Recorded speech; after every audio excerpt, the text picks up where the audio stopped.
Everyone thinks the Eufy RoboVac L35 Hybrid Plus is the budget set-it-and-forget-it robot that does everything. But here's the thing, it is not a magic janitor. It's a laser-guided vacuum first, with a bonus mop and an auto-empty that can be brilliant or annoying depending on how you set it up. In my tests over 2 weeks across hardwood, tile, and low-pile carpet, the surprise wasn't that it cleaned. It was how consistently it covered space while exposing a few gotchas you'll want to know before buying. If you expect it to dodge every cable and scrub dried spills, you'll be disappointed. If you play to its strengths, it punches above its price. Let me show you what I found. Before we dive into what I discovered, quick heads up, if you're already leaning yes, I've got the best current price linked below.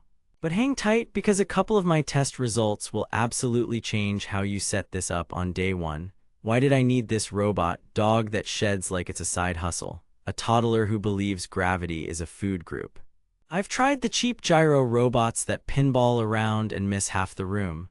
I've lived with an older Roomba that ate cords like spaghetti and needed constant babysitting. I wanted 3 things: actual mapping, no-go zones for the kids' play area, and a dustbin I don't touch every other day. Enter the L35 Hybrid Plus. I was skeptical. LiDAR and an auto-empty at this price usually means compromises. I figured the mop would be a gimmick, the app would be clunky, and the bass would be loud enough to scare the dog. Expectations set. Time to test. First, mapping and navigation.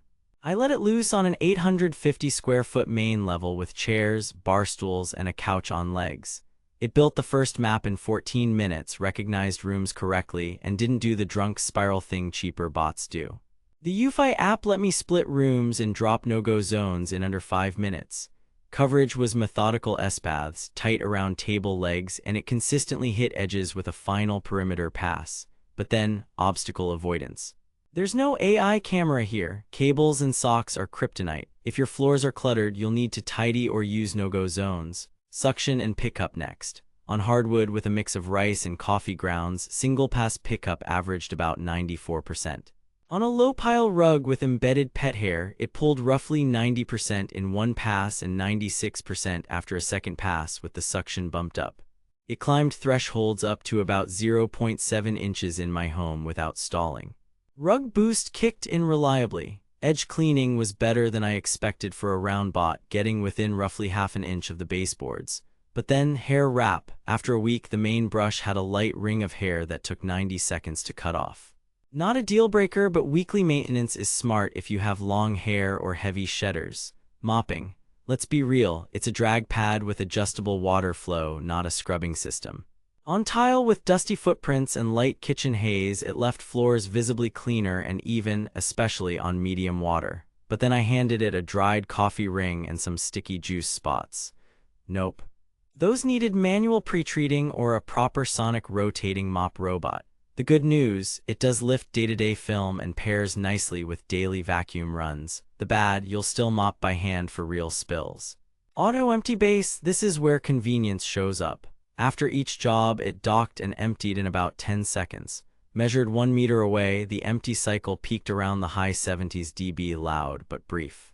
The bag lasted me just under 6 weeks with daily runs. Occasionally, a fine dust film remained in the internal bin corners, but the bulk went into the bag. You can tweak how often it empties to cut noise if you work from home. But then, placement matters. Give the base some breathing room. When I jammed it between a console table and a wall, docking got fussy. Moved it 6 inches out, problem solved. Here's where it gets interesting. The most surprising discovery wasn't suction, it was consistency.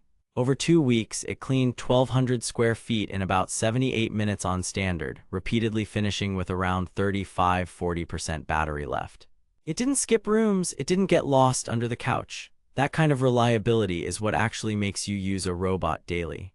I logged 20+ runs, including targeted zone cleans after dinner and quick kitchen-only passes. With a bit of upfront map work and no-go zones around cable-heavy corners, it required less babysitting than some pricier bots I've used. Versus alternatives. Compared to vacuum-only systems like Value Picks that rely on camera-based navigation, the LiDAR here maps faster and handles dark rooms better. Compared to higher-end moppers with sonic scrubbing, the L35's mop is basic.